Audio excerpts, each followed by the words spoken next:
பிக்ஷாட் ஆன்மீக நேயர்களுக்கு அன்பு வணக்கம். இடங்களி நாயனார் தாழ் நம்பி இடங்களிக்கும் அடியேன் என்று சுந்தரமூர்த்தி நாயனார் சுவாமிகளாலேயே பாடப்பட்ட அற்புதமான ஒரு நாயனார் இந்த நாயனார் சோழவள நாட்டிலே ஒரு குறுநில மன்னனாக கொடும்பாளூரை ஆட்சி செய்யக்கூடிய ஒரு நாயனாராக இருந்தவர். இவர் சிவபக்தி மீது அதீத காதல். ஒவ்வொரு நாளும் தன்னுடைய மக்களிடம் எந்த அளவு அன்பு செலுத்துகிறாரோ அதை விட பல மடங்கு அதிகமாக சிவபக்தி மீது அதீத காதல் கொண்டு விளங்குகிறார். யாராவது ஒரு அடியார் வந்தாங்கன்னா அவருக்கு எதையாவது தொண்டு மூலம் செய்து கொடுத்துட வேண்டும் அப்படிங்கிற இந்த வழுவாமல் வாழ்ந்து அரசாட்சி புரிகிறார். இந்த அரசாட்சி காரணமாகவே இவருடைய நாட்டில் இருக்கக்கூடிய அத்தனை மக்களும் செல்வ செழிப்போடு இருக்கிறாங்க, ஒருத்தரை தவிர. அந்த ஒருவர் சிவபக்தி மீது இவர் எப்படி அன்பு செலுத்துகிறாரோ அதை போலவே அந்த அடியாரும் அன்பு செலுத்தக்கூடியவர். அவர் தினமும் கைக்கூலியாக வேலை செய்தவர்.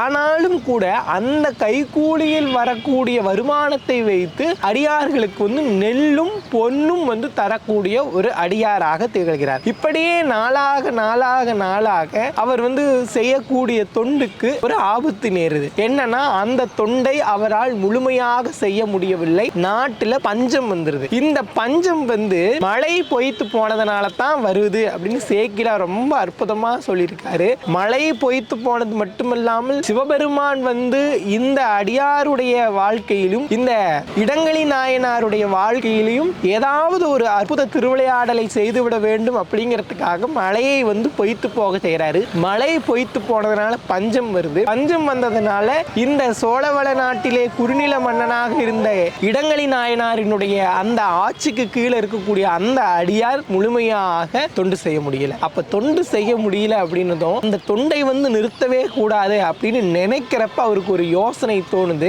என்னன்னா, இந்த நாட்டுல இந்த நெற்களஞ்சியம் இருக்கு இல்லையா, அரசருடைய நெற்களஞ்சியத்துக்கு அவருடைய நினைவு வருது. அந்த நெற்களஞ்சியத்திலிருந்து நெல்லை திருடி கொண்டு இந்த அடியார்களுக்கு கொடுத்துடலாம் அப்படின்னு நினைச்சு புறப்பட்டு போறாரு. புறப்பட்டு போய் இந்த சோழவள நாட்டு குறுநில மன்னனாக இருந்த இந்த இடங்களி நாயனாருடைய நெற்களஞ்சியத்திலே கை வைத்தார். நெல்லை அள்ளிட்டு வெளியில வராரு பாருங்க. காவலர்கள் அவரை பிடிச்சிடுறாங்க. காவலர்கள் பிடித்த உடனே மெத்த சிரத்தை பட்டு கொண்டு போய் மன்னன் கிட்ட ஒப்படைக்கிறார். இப்ப மன்னன் கிட்ட ஒப்படைத்த உடனேயே மன்னன் விசாரணை நடத்துறாரு. ஆனா ஒரு திருடன் அப்படின்னு சொன்னீங்க, நெற்களஞ்சியத்தை எல்லாம் கொள்ளையடிச்சிட்டு போக வந்தான்னு சொன்னீங்க. ஆனா வந்திருப்பது அடியார் வேடத்தில் அல்லவா இருக்கிறார். அதிலும் திருநீறு அணிந்து ருத்ராட்சம் அணிந்து ஒரு அடியார் வேடத்திலே இருக்கக்கூடியவர் திருடு செய்தாரா அப்படின்னு மன்னனுக்கு ஆச்சரியம். ஏன்னா மன்னனும் சிவபக்தி மீது அதீத காதல் கொண்டவர். அப்ப மன்னன் கேட்கிறாரு. அப்போ ஆம், நான் திருடனேன்னு சொல்லி அந்த அடியார் ஒத்துக்கொள்றார். அப்ப எதனால திருடனேன்னு கேட்கிறப்ப,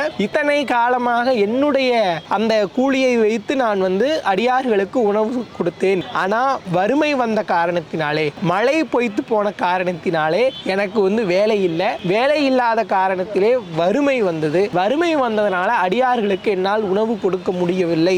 ஆனாலும் கூட அடியார்களுக்கு உணவு கொடுத்தாகவே வேண்டும் அப்படிங்கிற காரணத்தினால நான் இந்த நெற்களஞ்சியத்துல கை வைத்தேன் அப்படின்னு சொல்லி இந்த அடியார் மன்னன் கிட்ட சொல்றாரு. இதை கேட்ட உடனே மன்னனுக்கு அட இத்தனை அடியார்களுக்கு நான் உணவு கொடுக்கணுங்கிற எண்ணம் எனக்கு இல்லை. என்னுடைய நாட்டில் இருந்த ஒரு சிறிய அடியாருக்கு இந்த எண்ணம் தோன்றி இருக்குதுன்னா நான் எவ்வளவு பெரிய தவறு செய்து விட்டேன்னு சொல்லி ஒரு உத்தரவு பிறப்பிக்கிறாரு. இனிமேல் இந்த சோழவள நாட்டிலே கொடும்பாளூரிலே இருக்கக்கூடிய எந்த அடியாராக இருந்தாலும் சரி, அவருடைய கஜானாவிலே பூந்து எதை வேண்டுமானாலும் எடுத்துக்கொண்டு போகலாம்னு சொல்லி அரண்மனையினுடைய கஜானா கருவூலம் அடியார்களுக்காக திறந்து வைக்கும். அடியார்கள் எந்த நேரத்திலும் தங்களுடைய அந்த பிரச்சனையை போக்கிக் கொள்வதற்கு மன்னனுடைய கருவூலத்தை பயன்படுத்திக் கொள்ளலாம்ங்கிற உத்தரவு பிறப்பிக்கப்படுகிறது. இப்படி ஒரு அற்புதமான பணியை செய்தவர் இந்த இடங்களி நாயனார். இந்த இடங்களி நாயனாருக்கும் அந்த ஊரிலே வாழ்ந்த அடியாருக்கும் சிவபதம் கிடைக்கிறது. இந்த இடங்களி நாயனார் 63 நாயன்மார்களில் ஒரு நாயன்மாராக நமக்கு தந்திருக்கிறார். நன்றி.